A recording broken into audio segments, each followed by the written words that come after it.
Welcome to Four Things That Work Better Than Questions. There's lots of new names on the list today, and I can see you checking in, which is great to see.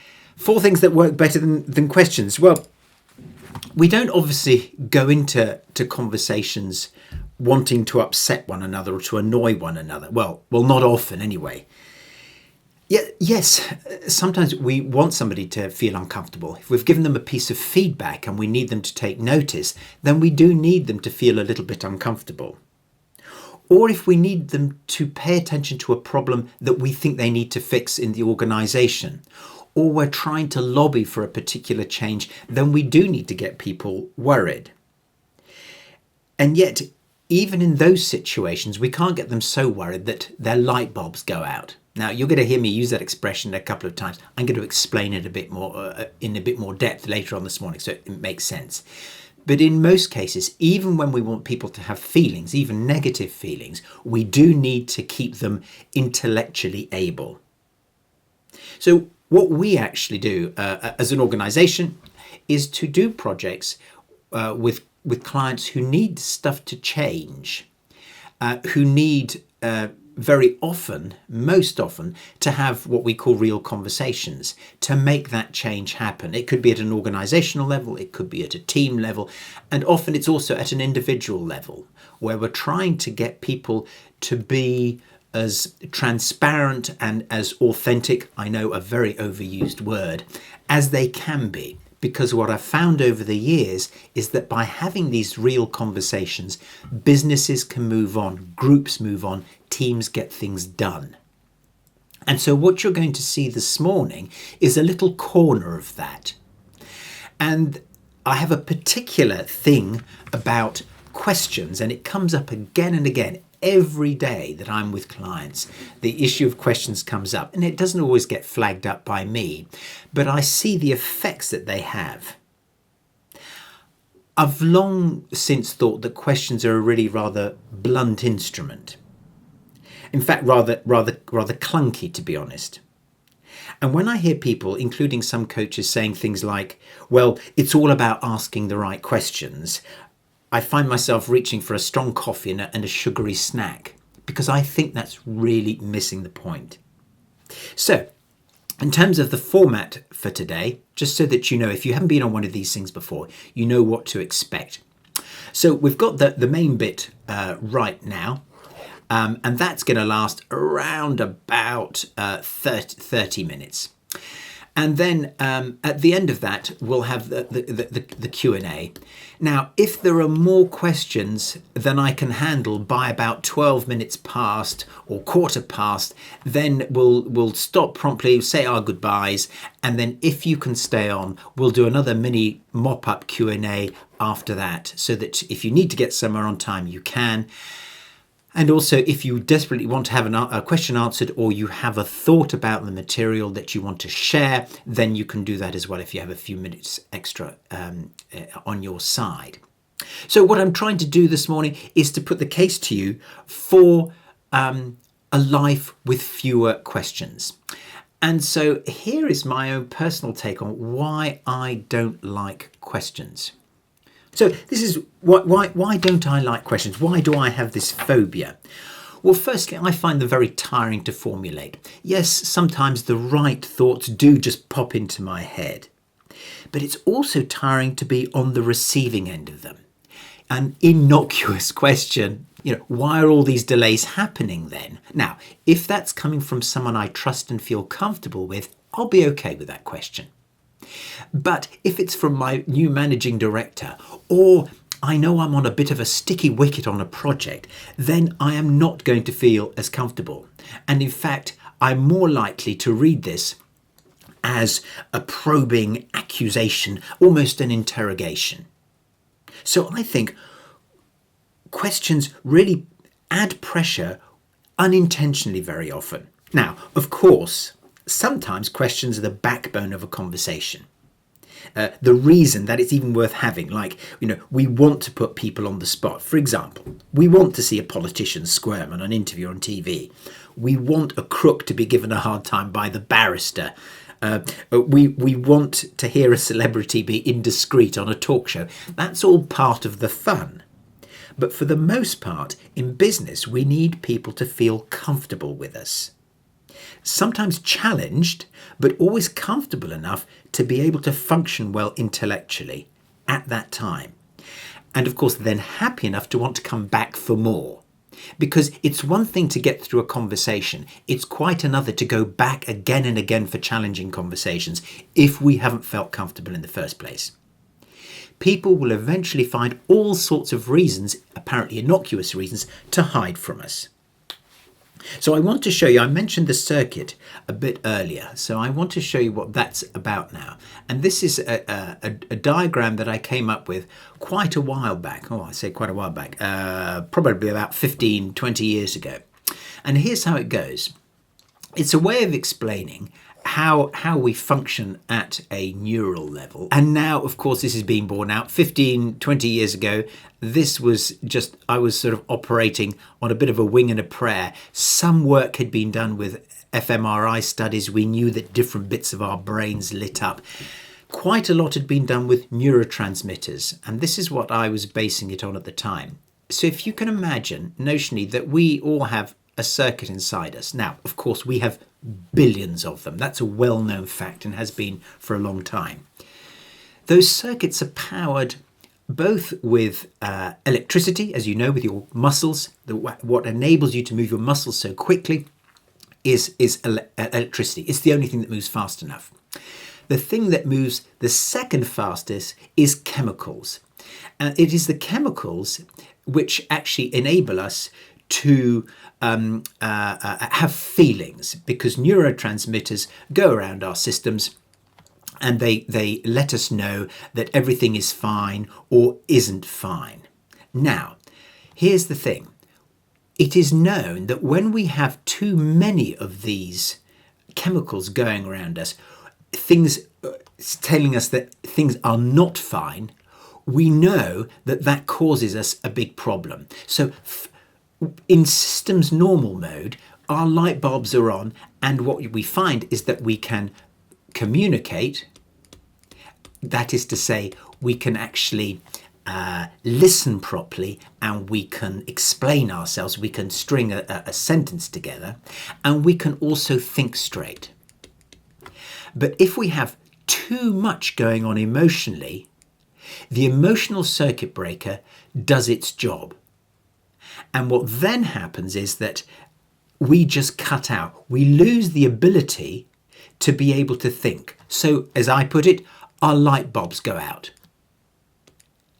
And that's what you will sense. That's what you feel, for example, when you've got stage fright. You're just about to give a big presentation and you notice that your notes are upside down, or you've forgotten the wrong stuff, or you've forgotten the stuff, or your PowerPoint isn't working, and that awful feeling in the pit of your stomach. And all of a sudden your brain starts to race and you think, uh-oh, this isn't going right. And that's exactly what's happening to you. Your ability to communicate, your ability to think is severely diminished. So I think one of the main problems with questions is that they actually stop us being able to think straight. And if there's something that I really need when I'm communicating, particularly if I need to find something out, when I'm having a stiff conversation with somebody, is that I need them to be able to think straight. So that's why I don't like questions. They introduce unfortunate elements of stress. That's the bottom line. So, what are the alternatives? Well, alternative number one, the instruction. Now, I've pinched this one from the world of therapy. What seems to work rather well in some therapeutic interventions, and I've got a little bit of experience of something in particular called co-counselling, where two people help each other to do a little piece of therapy. It doesn't involve any couches, but one of the devices that they use to get one person going is to give them an instruction of what to talk about. And it seems to work rather well in getting people to part with their deeply held beliefs and their views. And so what we do is we just simply give an instruction in line with the sort of things that we want to hear about. So here's how it actually sounds. Tell me what's on your mind with regard to budgeting and stuff like that. Say something about how you constructed your data set. Give me your first impressions of the board. So I'm giving an instruction, and it comes across to my ear, at least, as an open invitation. Just tell me what's on your mind. So I could also give you the alternatives as well. So tell me what's on your mind might more traditionally be constructed as, what are you thinking? Say something about how you constructed your data set. Might traditionally be asked as, where did you get your data from? And the third one, give me your first impressions of the board. Might normally have been phrased as, what did you think of the board? And I don't know if you can hear it, but for me, the questions set me thinking, what do I say? What is it safe to talk about? How much detail does he want? Why does he want it? Am I going to get into trouble? What's his agenda? And all of these questions will infect, will pervert, will take over or change the quality of my response. So the thing here is that we seem to do really well with an instruction. It's unthreatening, and we can still evaluate how much to give or what to give, of course, and yet the straightforwardness of the instruction seems to work rather well. Now, of course, it won't surprise you to hear that tone in this case means a lot. It has quite a lot of meaning within it. So the time to use this instead of a question is when you are already intrigued, when you are keen to hear the answers, when you're interested. If you are in a foul mood and are trying to hunt the other person down, best not. So the generosity of spirit is important with the instruction. Okay, here comes the second alternative to asking questions. The empathic response. Now this is, of course, my very old favourite. If you've been hanging around me for any length of time, you'll know that empathy is absolutely the backbone of how I think real conversations are conducted. It's one thing to have somebody talking, but somebody else has to be listening. And particularly in a team environment, one of the things that we find the most often is the case is that the team needs to learn to listen to each other. Now, this is not a fluffy HR, lovey-dovey, training and development sort of thing to do. It is absolutely vital for people to have real and sometimes really tough conversations. Listening to somebody actually, paradoxically, takes away the places to hide, because we can see through the waffle and they know that we have seen through the waffle. So why does listening work so well? Why in particular does empathy work so well? Well, firstly, if I'm playing back what I'm hearing, it's helping me to check my assumptions about your opinion. And so it makes sure that I am actually getting the right end of the stick about what you're going on about. Secondly, it tells you that I'm not interested in either agreement or disagreement at this stage, and that therefore you can continue to express your view with confidence and unhindered by me. And here's how it sounds. And I'm just going to write down a couple of key words as I say these different examples, and so that I can point out the different components of empathy. There's quite a lot to this, but it doesn't take much to get some practice to get you going on this one. Okay, so here's how it sounds. You seem enthusiastic about passing the budget as it is, essentially because you think we can achieve those figures with the new product. Enthusiastic. You sound worried with that the executive will reject the acquisition because the market hasn't yet stabilised. You're obviously really disappointed that the rest of the team haven't backed the final plan. So you'll notice in each case, the key component is the feeling: enthusiastic, worried, disappointed.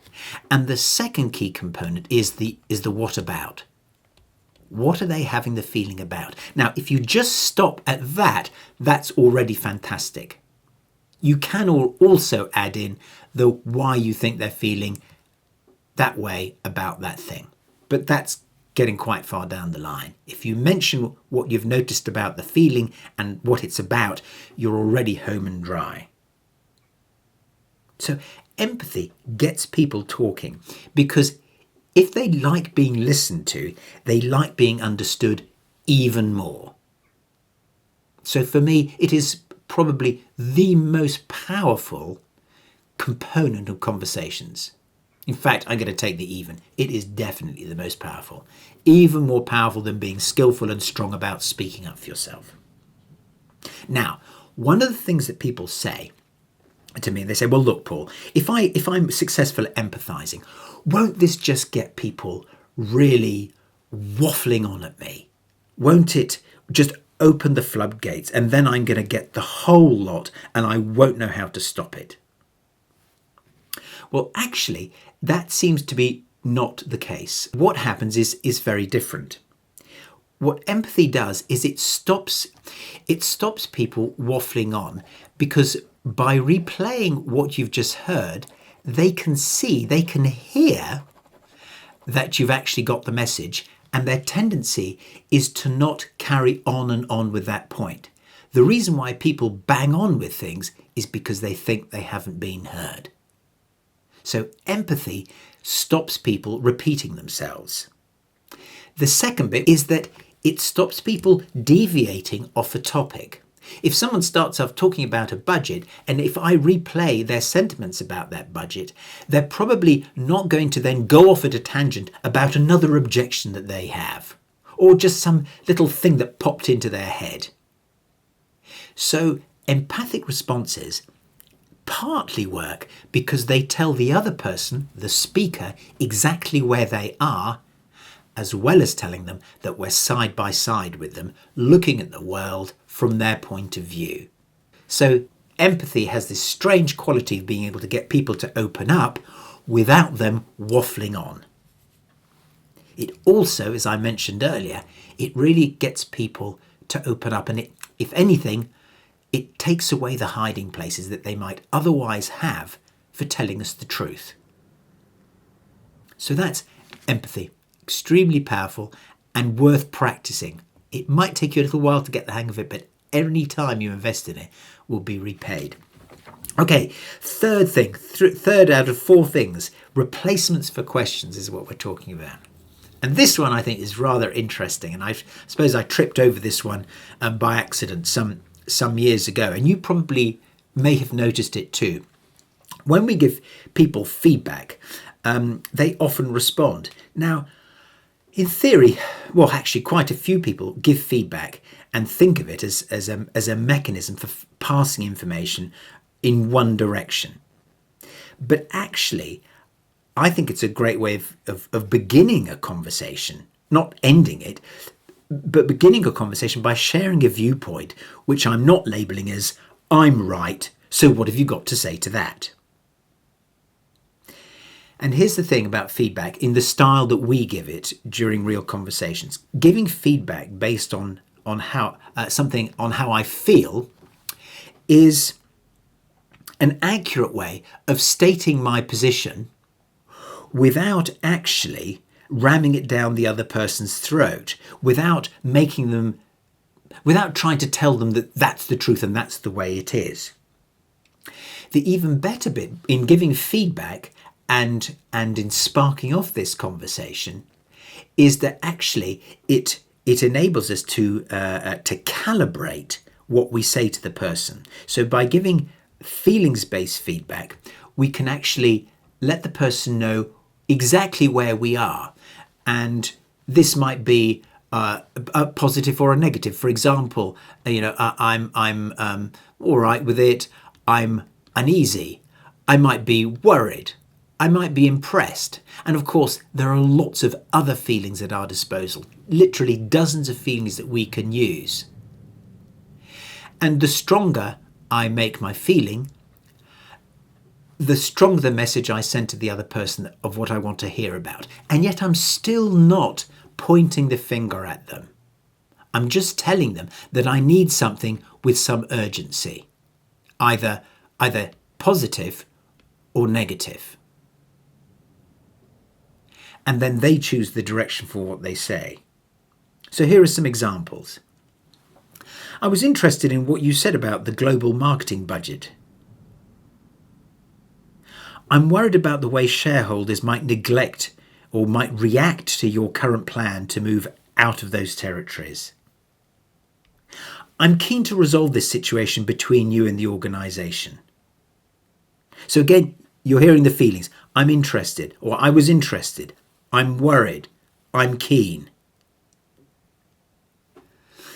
So in each case, I'm giving you my feedback, my piece of assertiveness, and then I'm just waiting for you to react to it without having to probe you. I'm wondering if you've heard in all that which bit is actually important here. And there are a couple of important components.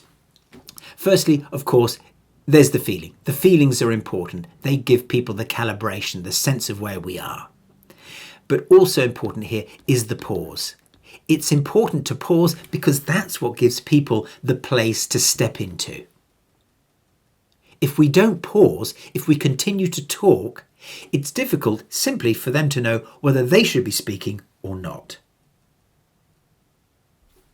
So that's feedback. Okay, and finally, the because. Now this is, without a doubt, aside from empathy, my favourite. And I've included this one and I've left it till last because of its simplicity. Because is the shortest statement that we can make that says, tell me more. And it doesn't even risk breaking the delicate flow of thoughts that someone might be having, either when they're upset or they're simply pondering something. Now, I like this word because it keeps us out of the way so that the other person can really speak their mind without direction from us or without interference. And you can use it to respond to someone who's made a really strong statement that you want them to think through or to examine, either for your benefit or for your own understanding. And interestingly, because is an extremely strong challenge, but it's only as strong as the assertion that's been made to invite it. I'm going to unpack that with some examples. But what I'm saying is that because is an opportunity for the other person to stop and think. So here are some examples. This HR policy is a waste of time. Because there's no point in going to the board with this, they'll just turn it down. Because I'm not sure this new bonus strategy is going to work. Because in each case, I'm inviting the person to just carry on talking, but for a very specific reason, because I want them to explain themselves. And you can see maybe how each statement, even when it was very powerful, I didn't put my hand up, I didn't try to defend myself, I just put it back to the person to justify in whichever way they wanted to the basis for what they're saying, without getting in the way, without taking it personally. So I think this is a great and really underused word. And by the way, it works wonderfully with children and families because it doesn't sound as tasky. I think it's a very human response. I certainly use it a great deal in coaching, and I use it in challenging situations, actually also when I am feeling challenged and I think something is directed at me, then it helps me to not get in the way, to take the bullet. And it also gives the person a generous opportunity to explain themselves without me getting back at them. So those are the four alternatives. And I want to, before we come to the summary bit and Q&A, I want to just explain the basis or a couple of sort of footnotes to all of those four things. Firstly, generosity of intention. So there's something about generosity here. People will always know when we're out to get them, if we are out to get them.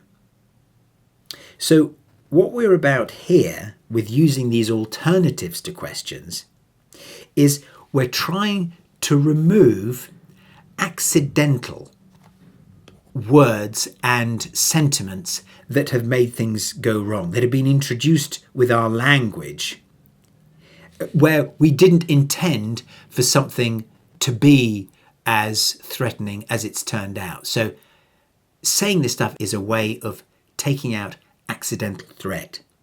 It is not a way of disguising an ulterior motive. So this is about removing accidental threat, not disguising a secret plan that you have.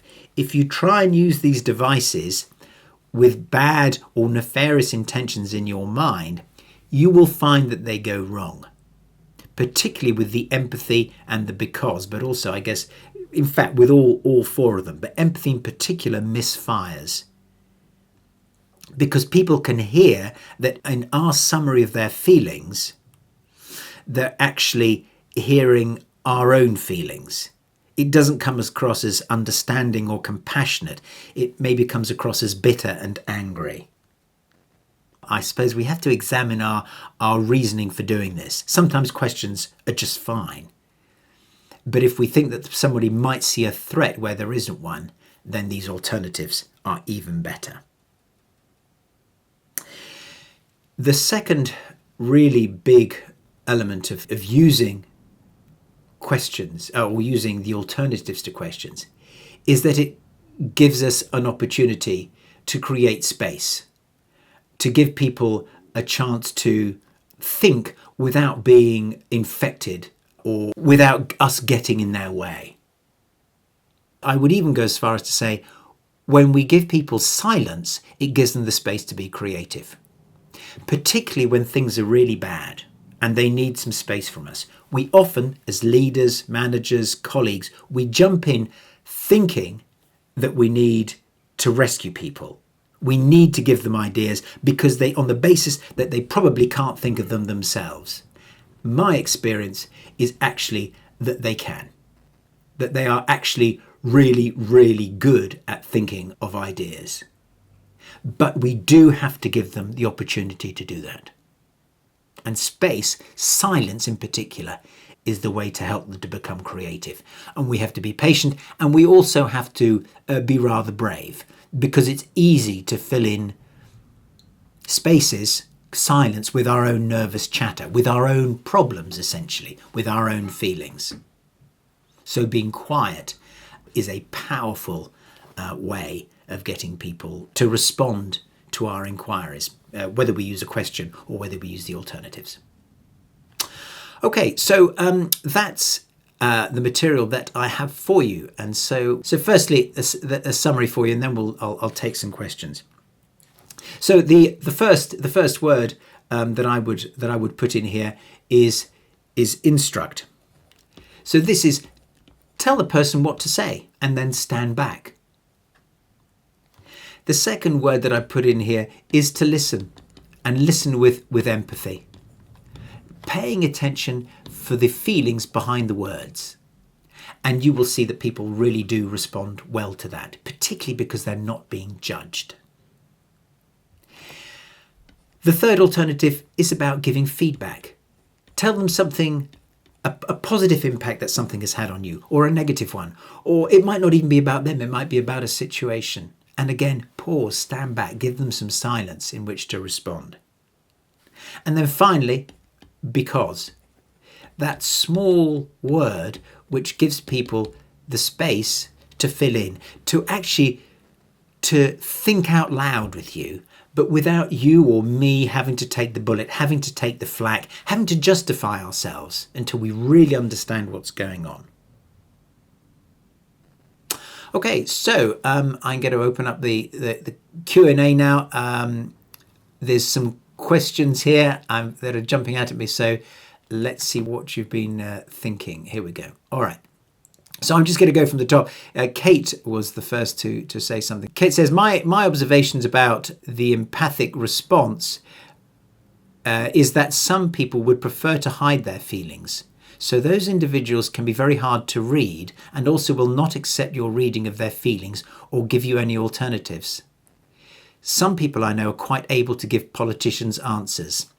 I think you're absolutely right, Kate. And I will say, though, that if I think back sort of year by year, even this year, there's probably one person I've met this year, maybe two at the most, who are just as you describe, who find it really difficult to agree even when we know we got the feeling right, even when we know we were paying attention to them.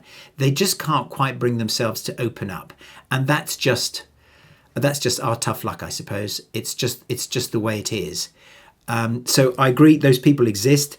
I think it's worth persevering, and that's what I do, because I do think that empathy is the most powerful and helpful thing we can do. It's the most generous thing. If we don't get the payback that we think we deserve, then I think we just have to stay with it. But I totally agree with what you've said, Kate. Some people just don't want to be understood, and that's beyond most of our remits at work.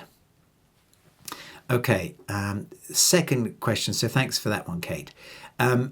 Andrew is asking, have you heard of the 5 whys technique? I have a manager under me who seems to only ever ask why, and nobody wants to have a meeting with him anymore.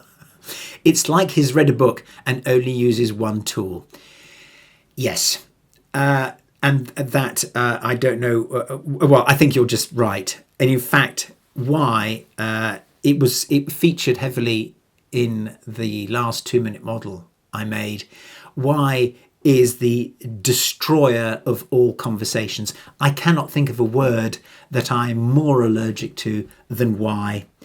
It makes people feel on the spot. And in fact, I was with a group yesterday, and just for a laugh, as I often do, I was explaining this allergy to the word why, and this lovely person I just picked on her because she was wearing glasses, and it was easy something to pick on. She was wearing a lovely pair of glasses, and I said, I really like the glasses you're wearing. And playing along very nicely, thank you. She said, oh, thank you very much. And I said, why did you choose rectangular frames? And of course, she played along nicely, but it does show that the word, no matter how nicely put, always ends up as an accusation.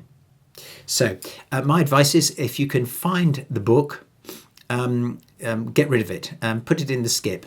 But yeah, it's a cracker, and thank you for bringing that one up, Andrew.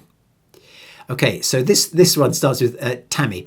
I was really dubious and worried about this because as a coach, I have always been told about powerful questions, right questions, etc. Okay, so Tammy, not wanting to cut across your coach training, which and there is a lot of really good coach training. This is what I'll say. There is in themselves, if questions are asked carefully and sensitively and in the right spirit, yes, they're absolutely fine.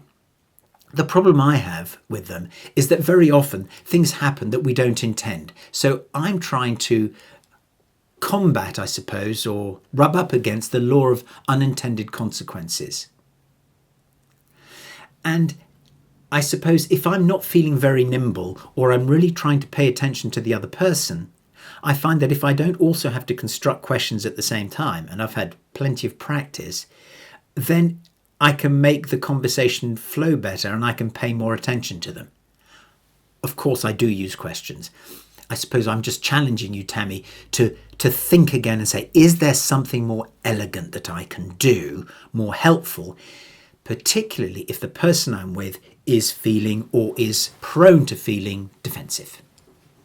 Hopefully that does it. Oh, and then you actually have said, Tammy, however, I can really see the value now. Good. It'd be great to hear not just about your experiments, Tammy, but anybody else who's taking part in this webinar, how you get on with this stuff. So please, if you have a few moments every now and again, text or send a question or an experience or email would be fantastic. Okay, Cynthia, I use empathy a lot in my role, but that can make people feel you are on their side. But when you dig deeper and give them fair feedback, they feel you've turned on them if it's not in their favour. Interesting one. So how does it sound? Can you type a typical empathic response that you might hear yourself giving? So Cynthia's saying, okay, I hear what you're saying. All right. Nice try, Cynthia, but no cigar. That, for me, is not empathy.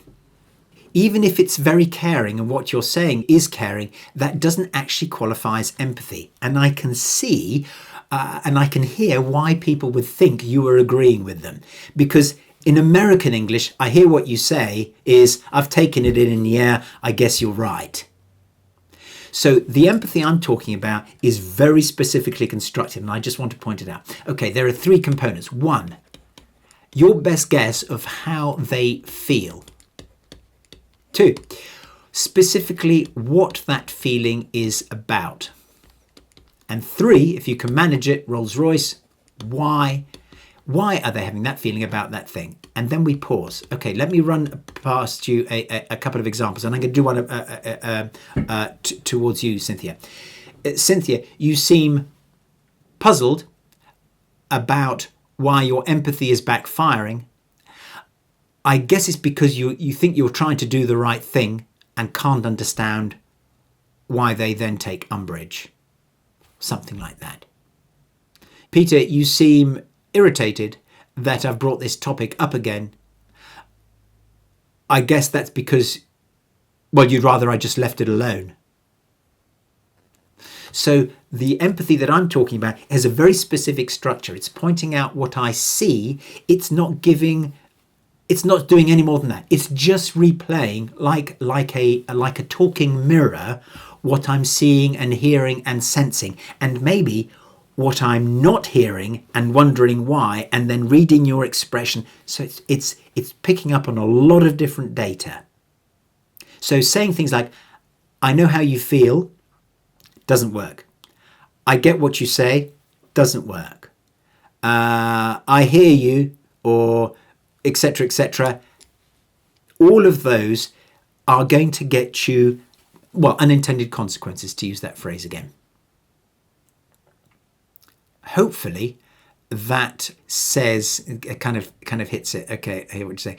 Stephen says, I only ever find when I show empathy, it means people then go on to offload all sorts, and then they think they can always tell me their problems, and all of them. Interesting. It'd be. Do you have access to your microphone, Stephen? Oh, here you are. I can hear you. Yeah, so it's for myself, similar to what Cynthia was saying, trying to sort of, so, okay, yeah, I understand how you feel about that, and then try to give a reason. And sometimes I think they take that as, oh, I can literally tell you anything and every little problem now, and you're going to sort it for me. Yes. And the words that you use then, just play them back again. I understand how you feel. Something like that you said? Yeah, that's right, yeah. Okay, well, that one is another one that if I could encourage you to experiment with life without saying, I understand how you feel. Because you don't. And if you do by any chance, Stephen, understand how the other person feels, then that's a really lucky guess. And they have no way of knowing that you're on the same wavelength unless you prove it. So for me, the only really bomb-proof way of empathizing with somebody and them really getting that we got them is to say what we've seen. Not to say, I understand how you feel, because for me, there's also in understand, there's also the connotation of I agree. But if it's saying, you sound worried, you seem irritated, you look sad, you look put out, you seem frustrated, then they say, yep, he got it, Stephen got it. And actually, it cuts down on the volume of nonsense that we get because they don't have to go on and on and on. Excellent, thank you. What you can also do, if somebody is going on and on and on, you can give them some feedback. And I think once we have fed back, once we have shown people that we've noticed their feelings and what they're talking about, I think we have actually earned the possibility of saying, actually, Stephen, time out for a second. I probably, A, we're out of time, but B, I've probably got as much detail as I need right now for us to be able to talk about what you came in about. Yeah. So perfect. no more detail. That's cool for me. And so that's about having this real conversation where we think this stuff, oh, enough already, just shut up and stop giving me so much detail. Actually, when we've listened properly, we can say that, sort of. Okay, I noticed the time, it's 10:16. I've broken my old golden rule of not overrunning. Okay, if you're staying on into injury time. So Jackie says, I hear what you say, intimates, I hear what you say, but I don't agree. It's a bit like, with all due respect. Absolutely agree, Jackie. You've taken one of my favourite, that's definitely one of my favourite weasel phrases. I hear what you say. And with all due respect is actually even better. I love that one. And I shall be listening out for that one. Claire has said, re the use of because. I just wondered whether this could drive people to become defensive rather than opening up. So Claire, you're worried that people might misinterpret because. With that one, Claire, I think it's down to tone, and the caution with that one, if there is that it's got to sound like we're just interested and relaxed and pleased that they're talking to us. But it's an interesting thought. I don't think my experience of using because that it doesn't turn people off. It does actually make them feel more encouraged. And I think that's all. If you've got any more questions, you can stick your hand up and we can just free up the microphone. So if you've got another question or a challenge or something that didn't quite strike you as quite right, this is a good time to say it. Okay, lovely. Well, thank you so much for turning up. Thanks for investing your time with me. Thank you to Nicola for sorting everything out and looking after all the invitations and keeping in touch with everybody. Thanks to Jeff, special company advisor and invitations and ideas guinea pig. So thanks, Jeff. I know you were in this morning. And see you on Friday the 25th. All the best and have a great weekend.